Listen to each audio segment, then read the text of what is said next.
Aí. Olá, povo de Deus. Que bênção. Jesus é bom, né? Esse povo abençoado.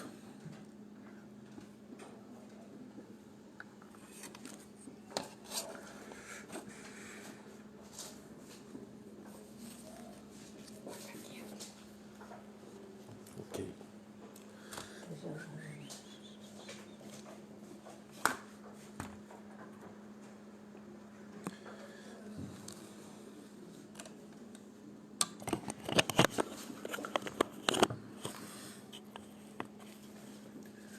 Jesus é bom.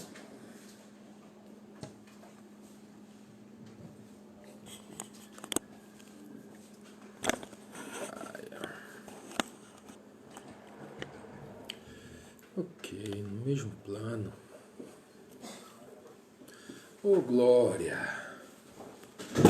Se Deus é bom, Jesus é bom. Meus amados, muito boa noite, né? É bom tê-los aqui, que bênção. Assim, é muito prazeroso, né? Ter a companhia de vocês para a gente falar de Jesus, né? Compartilhar a palavra, compartilhar o ensino, né? Falar um pouco dele, de tudo que ele representa para nós, né? E assim, de quem ele é, na verdade, quem ele é. Quem é Jesus, o que ele ensinou, qual foi o ensino que ele deixou, o que está escrito na palavra do que ele falou. Eu quero, assim, nessa sequência de palavras aqui, a gente se ater ao que realmente Jesus falou, o que ele deixou como mensagem, assim, bem focado nele, na vida dele, na palavra dele, no testemunho dele, na verdade dele, de forma que a gente venha conhecê-lo cada vez mais profundamente. Né? Esse é o propósito, que a gente veja na simplicidade do ensino toda a profundidade do que ele nos diz. Né? Ele fala de muitas coisas, ele fala de situações do cotidiano, ele fala de como a gente deve ser, do nosso comportamento, né? E ele mostra como ser, né? E ele, nas atitudes dele, no ensino dele, na palavra dele, e nas atitudes, né? No testemunho, ele ensina realmente aquilo que ele prega. E ele age, né? Exatamente como ele pregava. Então ele deixou um testemunho gigante, né? Assim, algo assim, para a humanidade inimaginável como referência, como estatura de homem, né? de ser humano, né? Que ele era 100% homem, 100% homem e 100% Deus. Ele tinha essas duas naturezas, né? É importante a gente entender isso, né? Então hoje a gente vai estar falando, né? Essa palavra, Jesus eu escolhi assim 5 discursos, 5 sermões de Jesus, que são os 5 maiores, 5 palavras completas e com diferentes ensinos, alguma coisa que tem de uma interseção entre elas, né? Mas são 5 grandes sermões que se encontram no livro de Mateus, né? Onde Mateus procura relatar em detalhe o sermão inteiro, né? Como é no Sermão do Monte, que ele passa 3 capítulos só Jesus falando, com todo o ensino, com toda a doutrina, com todos os detalhes, onde Jesus fala tudo que tinha para falar, né? E que ali são os pilares, os fundamentos, né? Da doutrina cristã, está ali naquela palavra, né? E da mesma forma, nesses outros sermões, ele aborda dentro daquele mesmo fundamento, né, mas situações diversas, diferentes, para pessoas diferentes, né, como esse hoje que a gente vai ver aqui. É um sermão, ele é grande, ele toma um capítulo inteiro, é o sermão do envio dos discípulos, no capítulo 10 de Mateus, né? E é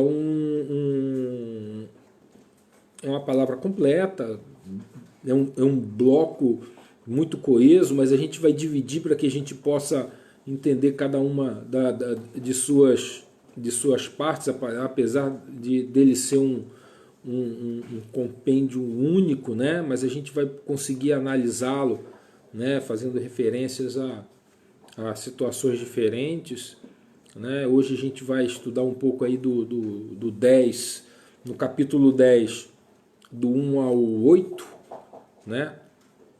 Onde, e em seguida, depois a gente vai falando do resto do sermão. Mas é o sermão onde ele envia os discípulos, sabe? É fundamental. Jesus era tremendo, porque ele no Sermão do Monte ele ensinou a sua doutrina, e aqui ele chama os 12 para perto de si, né? Depois dos 12 já terem andado com ele pela Galileia, visto muita coisa, vindo os milagres, vendo o que ele ensinava, toda a paciência e o amor que ele tinha, via todo o confronto, né, que existia, os conflitos com fariseus, com doutores da lei, como ele tratava, como ele lidava com essa situação, com essa oposição, né, a pregação dele. E a gente vai ver de que ele, formando esses discípulos através da palavra, do ensino e do testemunho de vida, do comportamento do dia a dia, de quem era ele, né? E ele chega nesse momento do ensino dos discípulos e entende que é o momento de que eles devem fazer o seu primeiro, vamos chamar assim, do primeiro treinamento de campo, né? Deles serem enviados, né? Não sozinhos, mas eles vão em duplas, né? Mas vamos lá, vamos entregar esse momento aqui ao Todo-Poderoso, Deus amado, Pai querido, oh Deus Senhor, entregamos esse momento, Pai, a Ti, Senhor Jesus, é para o Senhor, Espírito Santo, dê-nos a direção, meu Pai, que toda palavra aqui falada, seja que saia da Tua boca, seja da Tua vontade, que aqueles que estão nos ouvindo, Senhor, sejam abençoados, Senhor, que essa palavra penetre no coração deles, Senhor, que seja para a Tua honra e glória, Pai, para a glória do Teu nome, Jesus, em que eles futuramente se lembrem dessa palavra como do Senhor ao coração deles. É o que eu te peço, Pai, no nome de Jesus. Diz assim, livro de Mateus, capítulo 10, a partir do verso 1. Jesus, tendo chamado seus 12 discípulos, deu-lhes poder para expulsar espíritos imundos e curar todas as doenças e males. Versículo 2. E são estes os nomes dos 12 apóstolos. Primeiro Simão, chamado Pedro, e André, seu irmão. Tiago, filho de Zebedeu, e João, seu irmão. Filipe e Bartolomeu. Tomé e Mateus, o publicano. Tiago, filho de Alfeu, e Tadeu.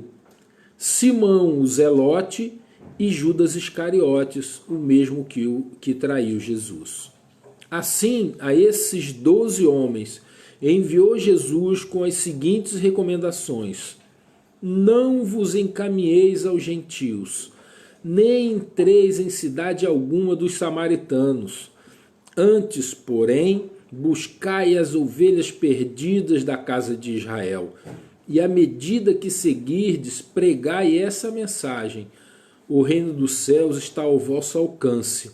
Curai enfermos, purificai leprosos, ressuscitai mortos, expulsai demônios, graciosamente recebestes, graciosamente dai. Amém? Então o nosso Senhor Jesus, né, nesse momento, ele está enviando seus discípulos, né? Ele separa eles, né? Logo no versículo 1, ele diz que tendo chamado os 12, eu gosto disso. Os discípulos são chamados, amado. Você é chamado para ser um discípulo, sabia? Os discípulos são chamados. Na verdade, todos são chamados para serem discípulos. Mas a própria palavra diz que nem todos encontram a porta estreita, né? Nem todos atendem ao chamado. Nem todos. Mas todos são chamados. Os discípulos são chamados. Nós fomos chamados. Você foi chamado. Por isso que você está ouvindo hoje aqui. Porque Jesus te chamou. E você ouviu a voz no teu coração, em algum momento.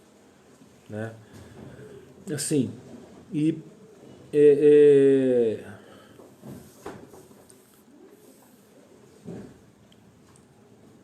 muitos, assim, o que acontece? Muitas pessoas, né, nunca ouviram de fonte fidedigna a mensagem de Jesus, né? Muitos, mas todos são chamados, sabe? Mas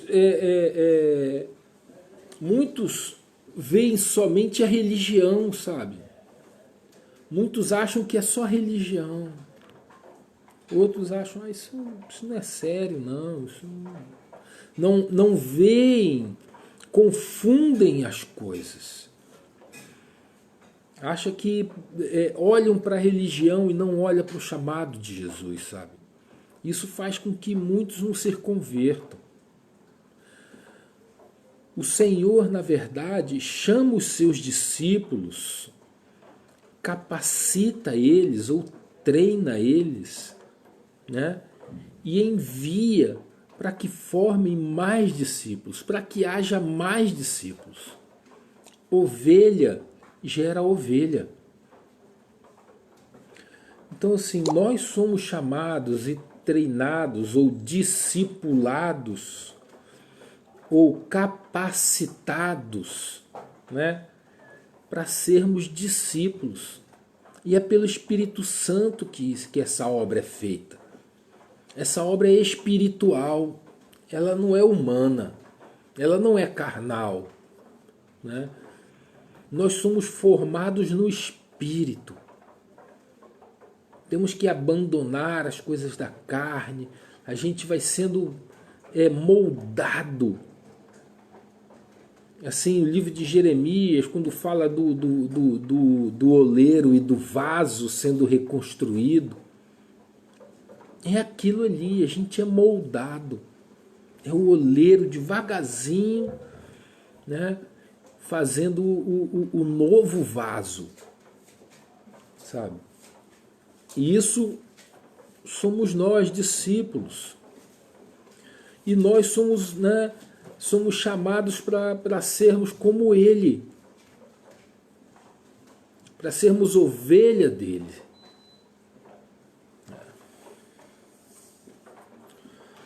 E isso é um chamado importante, porque a obra é feita através dos discípulos, através né? A obra é feita por Ele, mas é através da gente. A obra é dele, mas Ele faz através de nós. E Ele tem o prazer de fazer isso através de nós. Ele escolheu fazer através de nós, sabe? Então, assim, só que a própria palavra também diz que a seara é grande, mas os trabalhadores são poucos. Rogue, né, ao dono da seara para que envie mais trabalhadores, para que trabalhe na seara. Você entende isso? De que Deus está falando? Porque lá em Romanos, né, o apóstolo Paulo falando, né, ele diz assim, Romanos 10, a partir do 13, ele diz assim: todo aquele que invocar o nome do Senhor será salvo. No entanto, como invocarão aquele em quem não creram? E como crerão naquele de quem nada ouviram falar? E como ouvirão se não há quem pregue? E como pregarão se não forem enviados?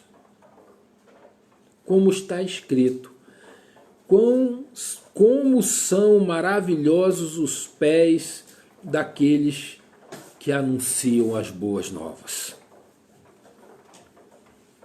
Então, amado, o discípulo ele é chamado e ele é enviado. Ele é chamado, é capacitado, é treinado e é enviado para que se cumpra o propósito. E esse cumprimento de propósito é a cada geração.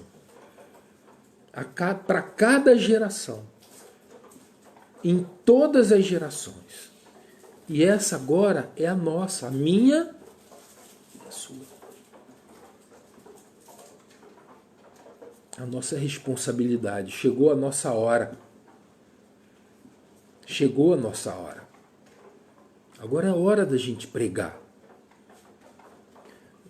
E é uma situação grave que a gente está vivendo hoje na nossa geração. A gente tem uma geração muito complexa, muito difícil, uma geração da informação, da velocidade da informação, é tudo aqui agora. E vivemos um tempo difícil agora. Nós, o mundo todo, a humanidade está vivendo um momento difícil. Com homens muito agressivos, ideias agressivas. As pessoas olham para as coisas do Senhor Jesus e não creem mais. Amigo, deixa eu te falar. As nações, as primeiras nações que aceitaram Jesus e que foram transformadas, essas mesmas nações hoje, em sua maioria, são ateias. Sabe? Isso é complicado. A gente vê a Europa, a gente vê outros países no Oriente, que foram nações que tiveram que aceitaram Jesus em suas gerações.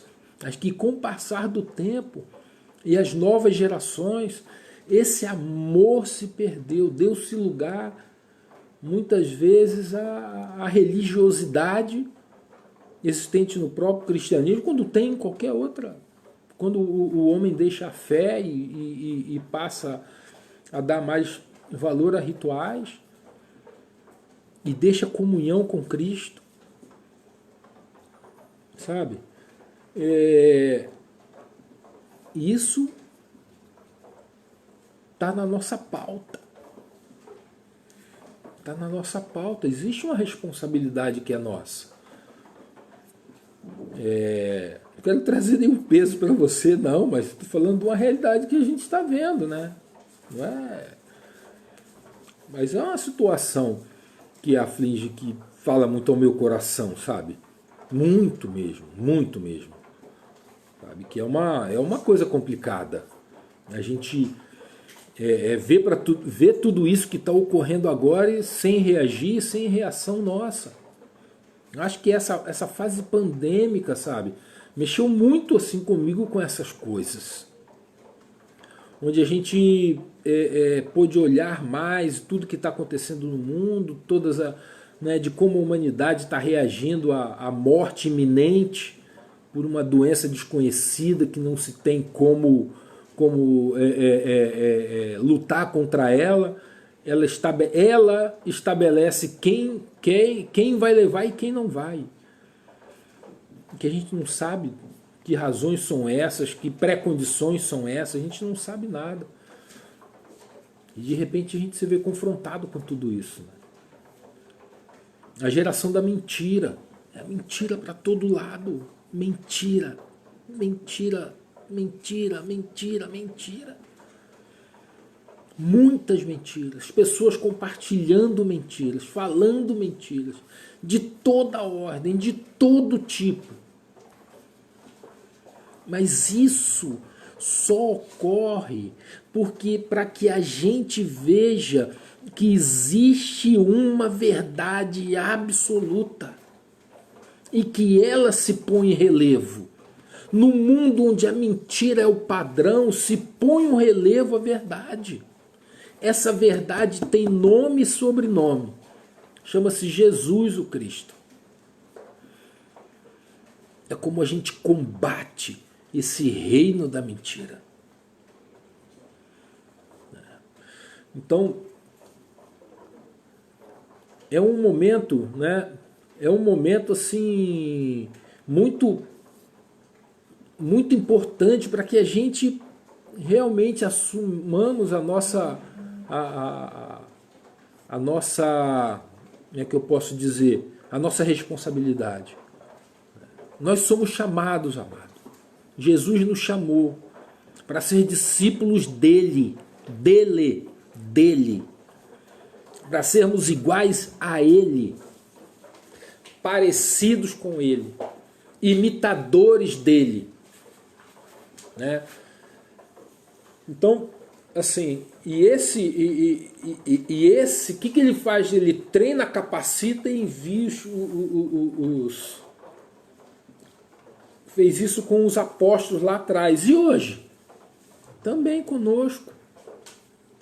Então a formação do discípulo, né, ela segue as mesmas regras que aconteceu com os apóstolos naquela época, naquele momento. Né?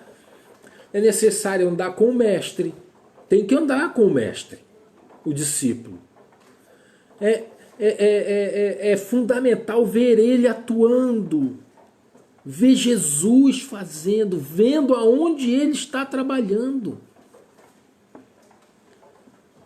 Meu pai trabalha até agora e eu trabalho também. Então, se o pai e o filho estão trabalhando, eu também quero estar. Então, a gente tem que reconhecer aonde ele está atuando e atuar com ele também. Assim como eram os discípulos que estavam seguindo a ele ali. Entender o propósito dele. O que ele quer. O que o pai quer. Qual é o plano do pai. Qual é o plano do filho.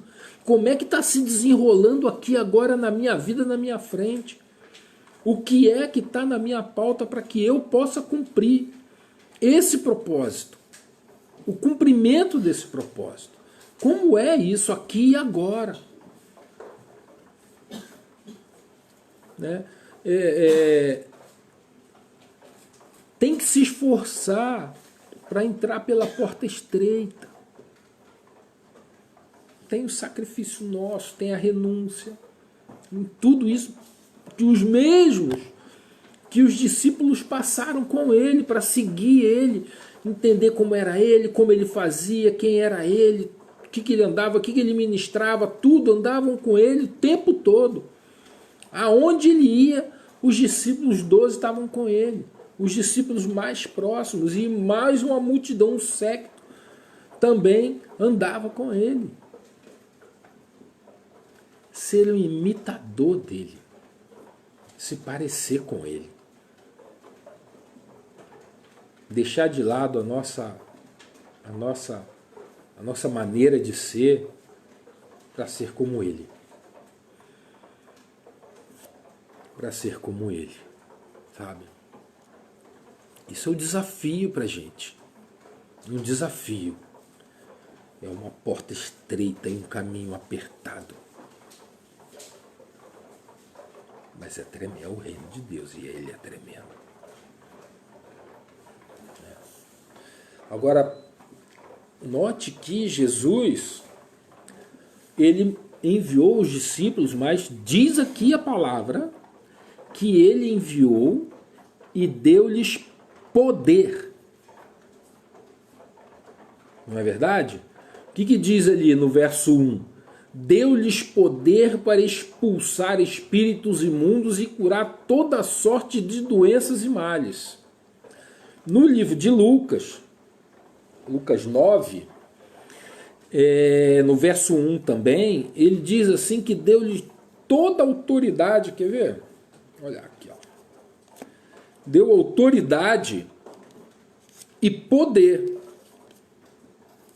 Interessante que, assim, para que se cumprisse o propósito. Então, ora, aqui ó, havendo-lhe Jesus convocado os 12, concedeu-lhes poder e completa autoridade para expulsar todos os demônios, assim como para realizarem curas.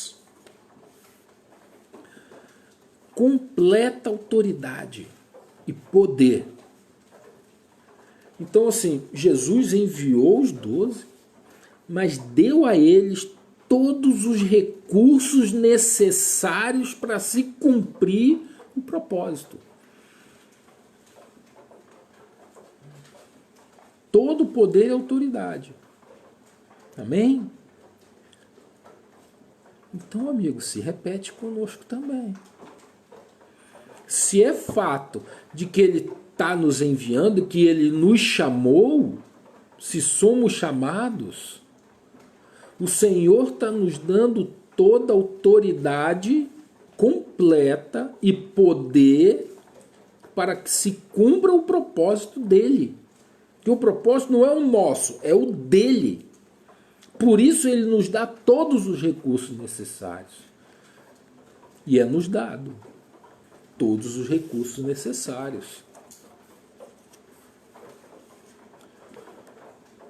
Ora, voltando para cá.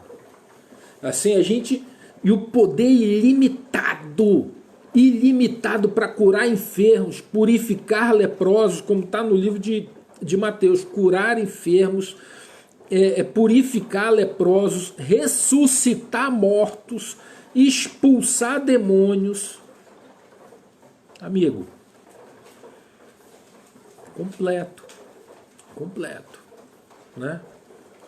Para que a gente cumpra o nosso papel. Se essa geração é difícil, a gente tem todo esse poder. Quanto mais difícil é, mais recurso e mais poder é dado. Então temos sim, através do Espírito Santo de Deus, através do nome de Jesus, toda a autoridade e completo poder. Para que se cumpra o propósito de Deus. Não é para cumprir o meu. Não é para fazer a minha vontade. Não é para fazer do jeito que eu quero.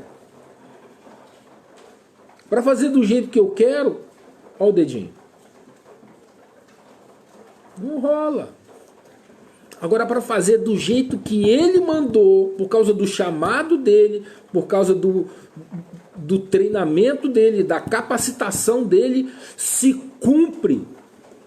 Porque ele assim o determinou. E ele treinou os discípulos, cara. Ele treinou. Assim como ele treinou você. Assim como você viu quando ele atuava. Você viu? Você percebeu ele atuando? Você já percebeu quando ele curou dentro da igreja? Quando ele curou, quando ele fez, quando ele abençoou, quando ele multiplicou? Você estava ali, você viu. Percebe? Só que chegou a nossa hora. E agora? Não é depois. É agora. O mundo está carecendo dessa palavra. Por que Jesus mandou os seus discípulos? Porque ele queria, ele sabia que os discípulos iam dar continuidade nessa obra. E precisavam ser capacitados. Primeiro na palavra e no ensino, e eles já estavam passando por esse treinamento. Ainda já estavam prontos? Claro que não. Por isso que foi restrito a área de envio, por isso que o tipo de pregação foi também limitado. Olha, vai pregar isso aqui. Mas o poder não foi limitado. Olha o que é tremendo. Presta atenção nisso. Jesus restringiu aonde eles iam. Olha, não entre em cidade de samaritano, não sai de Israel. Teu limite é aqui, ó. Basicamente, nesse episódio aqui é Galileia, né? E pregue que o reino tá à disposição. Esse é o reino, tem chegado o reino. Então, assim, há uma restrição geográfica de área, há uma restrição de quem vai ouvir, há uma restrição do que vai ser pregado, mas não tem restrição de poder. O que isso fala para você? Que o poder dado, se está dentro do propósito, ele é ilimitado sempre. Ele é ilimitado. Porque o anúncio do Evangelho é seguido, né? Tá travando aí, gente? Pessoal tá travando aí para vocês? Deixa eu tirar aqui do...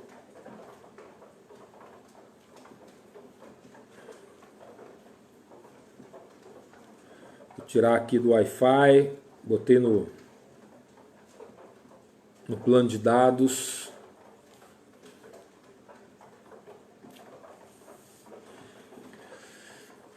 Ver se melhora, né? Passei de um para o outro.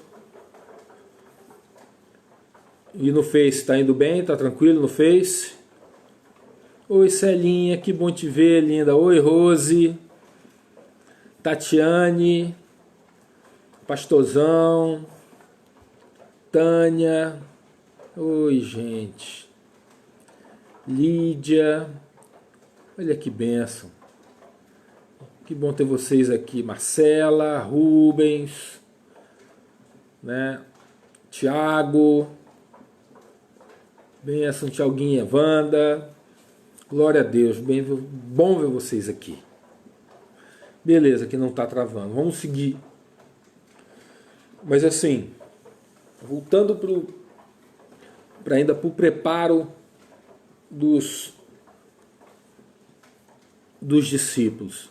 Então Jesus, quando você está no cumprimento do propósito dele, se você está no cumprimento do propósito dele, ele sempre vai impor restrições aqui e ali, de como você, para quem você vai falar e como você vai falar e o que você vai falar. O Espírito vai te conceder o que falar.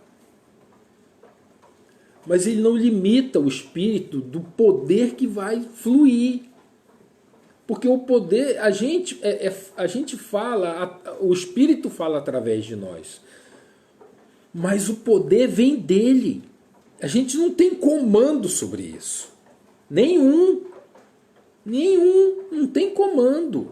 O comando é dele, do Espírito Santo. Por isso que não tem limitação.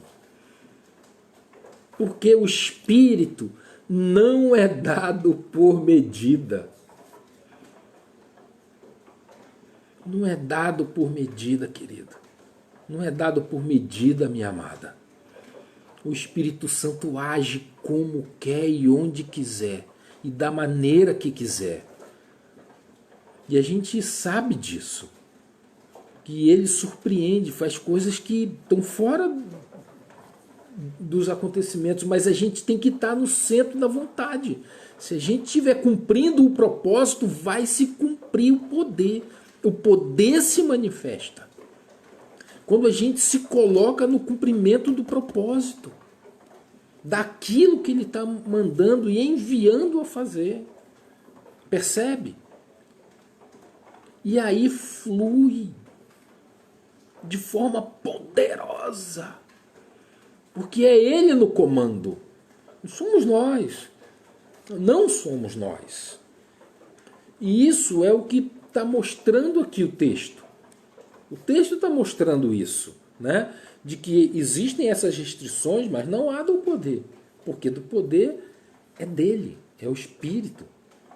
É o Espírito Santo que faz, né? Então não há limitação do poder. Então no nosso trabalho não vai haver também a manifestação do poder do Espírito, desde quando a gente esteja no cumprimento do propósito. Assim, é interessante que os discípulos são enviados, né? Lá em Marcos 6, né? Marcos 6, verso 7, falando desse mesmo episódio, diz de que os discípulos foram enviados em dupla, de 2 em 2. Né? Então, diz assim: convocou então os 12 para junto de si e os enviou de 2 em 2, concedendo-lhes autoridade sobre os espíritos imundos. É isso que diz o texto, de 2 em 2. Se você se lembra, se você olhar aí na sua Bíblia, né, você vai ver de que os nomes dos apóstolos, o nome dos 12, estão em dupla. O texto de Mateus não nos fala de que foram enviados de 2 em 2. As de Marcos, sim. Mas o nome deles estão de 2 em 2. Né? Se você olhar, você vai ver que ele é Simão, chamado Pedro, e André. Tiago, filho de Zebedeu, e seu irmão, e João, seu irmão. Felipe e Bartolomeu. Tomé e Mateus. Ou seja, 2 em 2. Estas nos induz a pensar, a concluir de que essas duplas é que foram enviadas. Perfeito?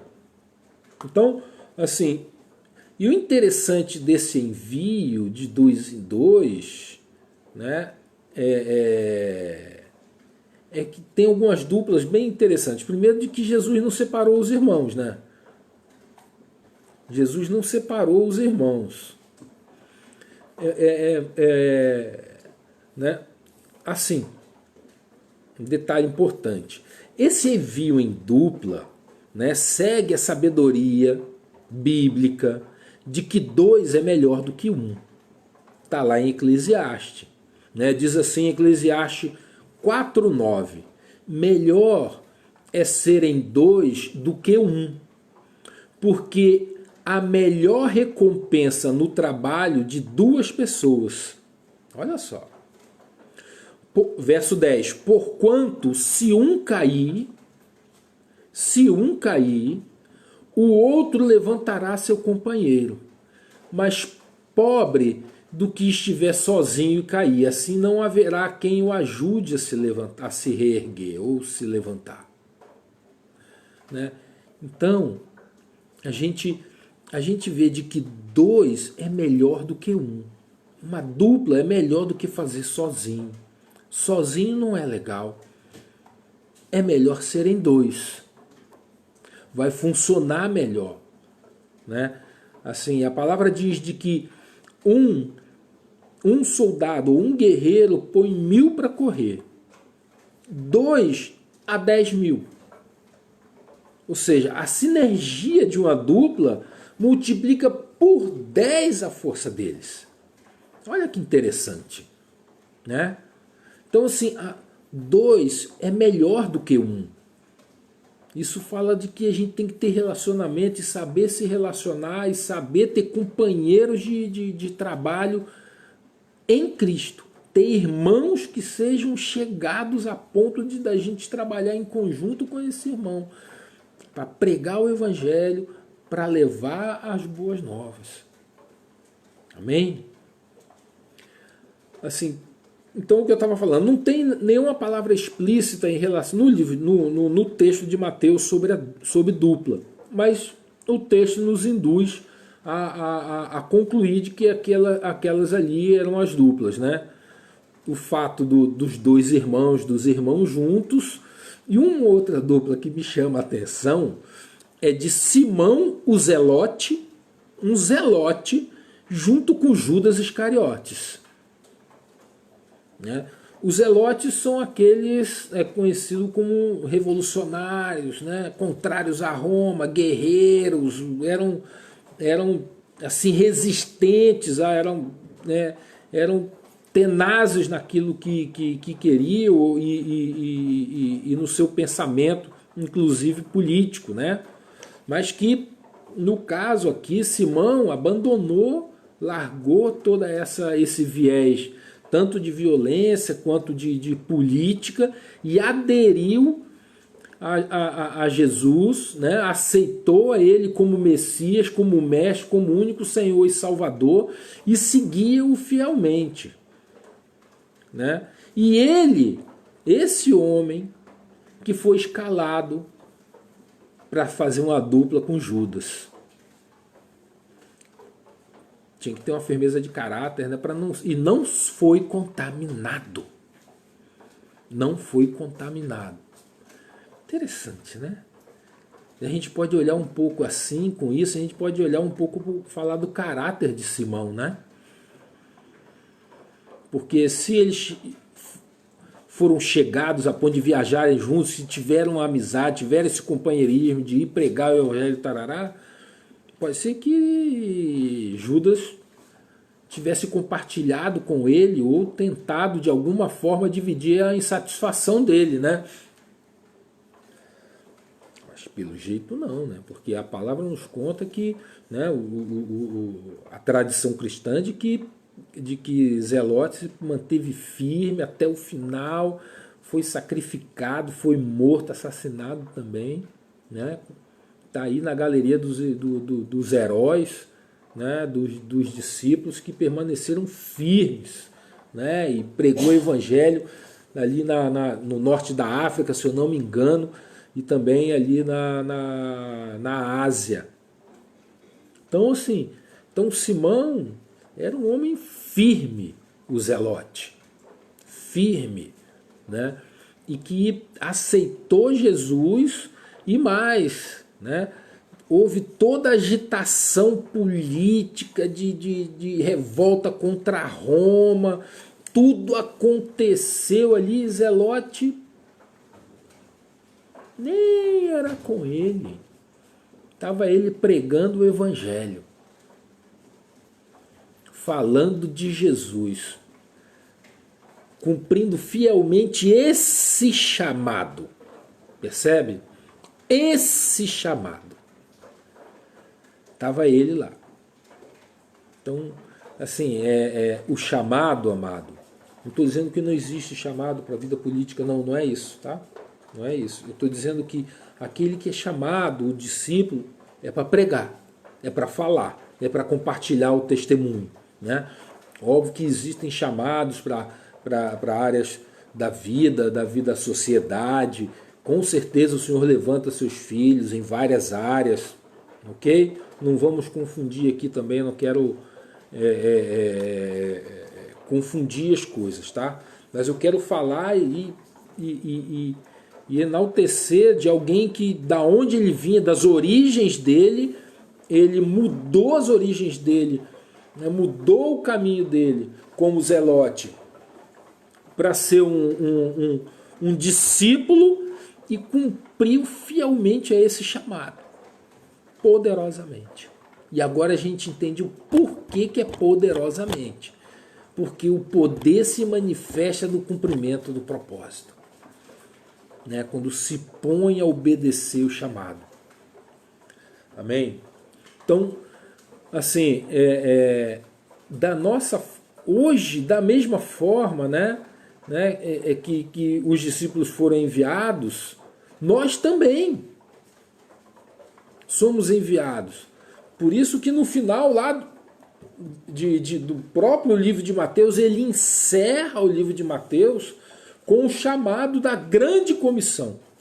Aqui seria uma pequena comissão, né, como parte do treinamento, do discipulado deles, né, e lá a grande comissão de ir, de pregar o evangelho a toda criatura, né, onde fazer discípulos em todas as nações. Cara, fazer discípulos em todas as nações. Isso é o nosso chamado. Para todo discípulo de Jesus. Todo discípulo de Jesus. Cumprir esse propósito que ele nos chamou. E ele também diz qual era a mensagem a ser pregada. E Jesus, primeiro, ele diz assim, para quem você vai pregar? Para quem você vai falar? Não vai falar com o samaritano, você não vai para fora de Israel, os gentios, não. Provavelmente Jesus não queria que os discípulos se envolvessem em discussões religiosas, em resistência de samaritanos, com aquela disputa com os judeus, que outras coisas, outras inimizades culturais viessem a dominar ou atrapalhar a mensagem dele. E mais, nas andanças dele, ele viu que o povo de Israel carecia da mensagem. Que os da própria casa que estavam doentes porque não estavam entendendo, estavam confundindo o que era a vinda do reino. Achavam que era um reino político, um reino de luta contra Roma e de um reinado político, de uma pessoa que reinaria e que seria uma prosperidade deles, uma prosperidade econômica, financeira. Eles não tinham entendido o que o pai tinha revelado em relação à vinda do filho e que era a instalação do reino. E não era um reino físico, mas era a manifestação do reino dos céus. A vinda do filho e do seu reino. E essa era a mensagem a ser pregada. Olha, o reino já chegou. Está próximo, está aí ao teu lado. E você não precisa de mais nada para entrar. Somente se arrepender dos seus maus caminhos. Se arrepender dos seus pecados. Se arrepender da sua vida errada. Isso é muito tremendo. Isso é poderoso. Você vai procurar as ovelhas perdidas, porque a casa de Israel tem muita gente perdida. Estão ensinando coisa errada. E eles estão perdidos, estão confusos, não entenderam. Então você tem que ir lá e pregar a mesma palavra que eu estou pregando e que João Batista pregou antes de mim. Arrependam-se. João Batista dizia que ele viria. E o Senhor Jesus diz, é chegado agora, o reino dos céus está no meio de vós. Ora, e essa mesma mensagem é a nossa, irmão. Tem diferença. O reino dos céus está aqui agora. A eternidade já começou. Já começou. A eternidade é aqui agora, começa agora, irmão. Quando você aceita o Senhor Jesus como único Senhor e Salvador e se põe a andar nos caminhos dele e com ele deixar que o Espírito Santo de Deus guie a sua vida, a eternidade da sua vida começa agora. Nesse momento. E começou agora, meu amado.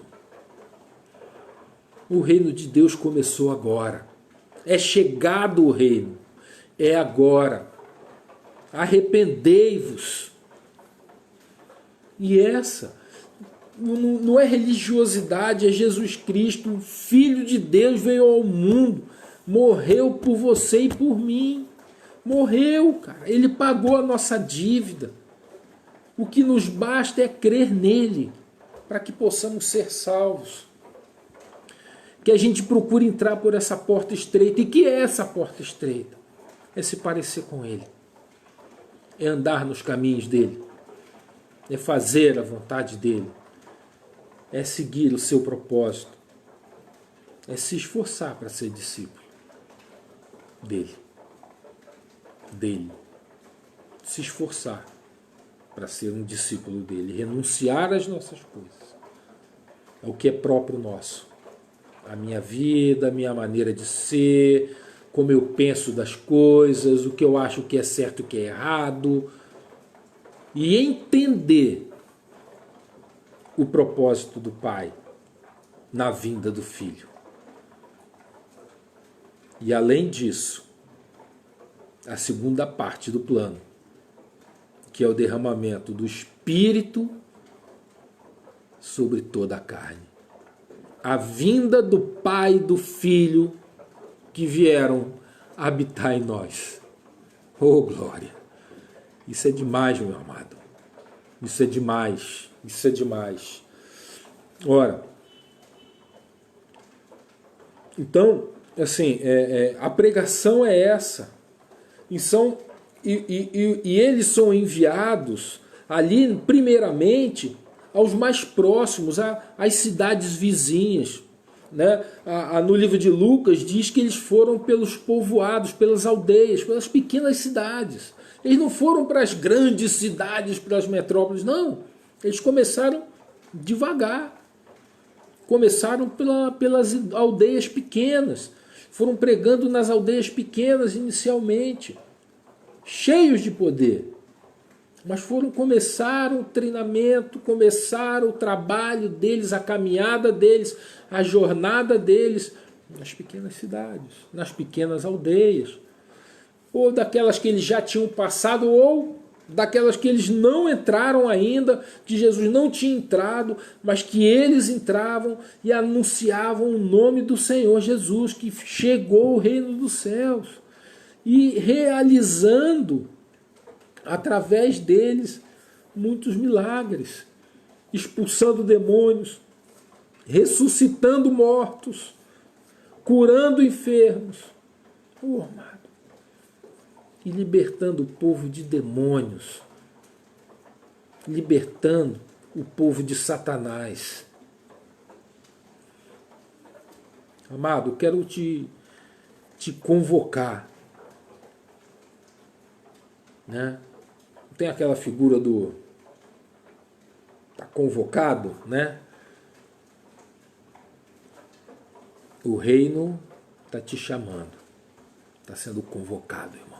É agora, é a nossa geração e a hora é essa de pregar o Evangelho, anunciar através do teu testemunho, em tempo e fora de tempo. Não há mais tempo. A gente olha para a nossa geração, assim como Jesus olhava para a geração dele e ele via quanto perdido ela estava e enviava os seus discípulos para ela. Depois que eles estavam prontos, ele os enviou a toda a Judéia e Samaria, ou seja, as cidades grandes, e até os confins da terra, ou seja, sem limitação de lugar, e anunciando o Evangelho. Ide e fazei discípulos em todas as nações. Todas as nações. Então, não tem mais limite. O limite é quanto a gente está sendo treinado, capacitado, enquanto o Senhor está nos moldando. Mas aí, Ele nos envia. A ordem, amado, o chamado já está aí, está no teu coração, está na tua vida. É hora de irmos. A manifestação de poder está ligada a isso, amado. Está ligado à igreja estar no propósito do Pai. Está ligado a que nós, discípulos, estejamos no propósito dele. As manifestações do Espírito Santo em poder que já foi dado, está faltando a gente se lançar. Está faltando a gente ir. Está faltando a gente fazer discípulos em todas as nações e pregar o Evangelho em tempo e fora de tempo. Agora é a nossa vez. Queria deixar essa palavra com você para abençoar a tua vida, né? Que você medite nisso. É sério. Todos somos chamados, todos os discípulos foram chamados para o cumprimento desse propósito, todos nós. Então, amado, queria deixar que você medite nisso. E deixe o Espírito Santo falar contigo. Não ministre você mesmo ao seu coração, não. Deixe espaço para o Espírito Santo ministrar. Eu tenho certeza que ele vai falar muito contigo. Muito contigo. É uma palavra de encorajamento. É uma palavra de chamado que o Espírito Santo está fazendo ao teu coração, à tua vida. Você está passando, alguns estão em vários estágios de treinamento, vários estágios de capacitação. E eu também, em vários estágios. O Senhor sempre nos capacita, nos prepara para cada novo desafio. Sempre. Ele capacita os seus filhos, capacita os seus discípulos, os seus seguidores. É o tempo todo assim. Que você receba essa palavra, que ela venha ferver, arder no teu coração, como fogo, o fogo santo do Espírito. Que essa palavra venha arder em você e que você seja abençoado e que flua o Espírito através da tua vida e que você permita que esse propósito se cumpra em você. Que você deixe que o Espírito Santo fale ao teu coração e fale através de você. Quando o Espírito Santo de Deus primeiro enviou os apóstolos para a casa de Israel, indica que a gente começa pelos nossos, os mais próximos. Começa pela nossa casa, pela nossa família, pela nossa vizinhança, por aqueles mais próximos. Já está terminando aqui o Instagram. Eu quero deixar um beijo para vocês, para cada um de vocês. Jesus abençoe vocês. Pai, eu os abençoo hoje, no nome de Jesus, que essa palavra seja transformadora no coração deles. Em nome de Jesus. Amém. Seja abençoado, meu querido. Em nome de Jesus. Oh, glória! Deus é bom, meu amado. Que essa palavra seja abençoadora aí para o pessoal do Face, para a sua vida. Que Deus abençoe vocês. Dê uma boa noite. Denise, Célia. Ô, Carlão, meu irmão. Ah, meu amigo, que bom te ver, querido. Que bom. Jesus abençoe a tua vida, abençoe a tua casa. Manda um beijo em todos aí. Que bom ter você aqui, meu amado. Denise, Dani, Rose, Célia Maria, minha linda. Te amo. Saudade de você, linda. Se cuida. Se cuida. Quando essa loucura passar, aí sim, a gente vai se encontrar para se abraçar. Amém?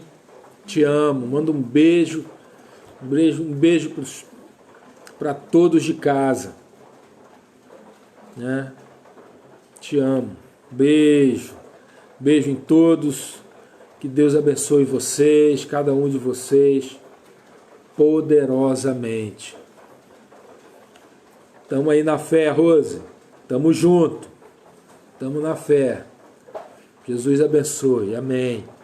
Glória a Deus.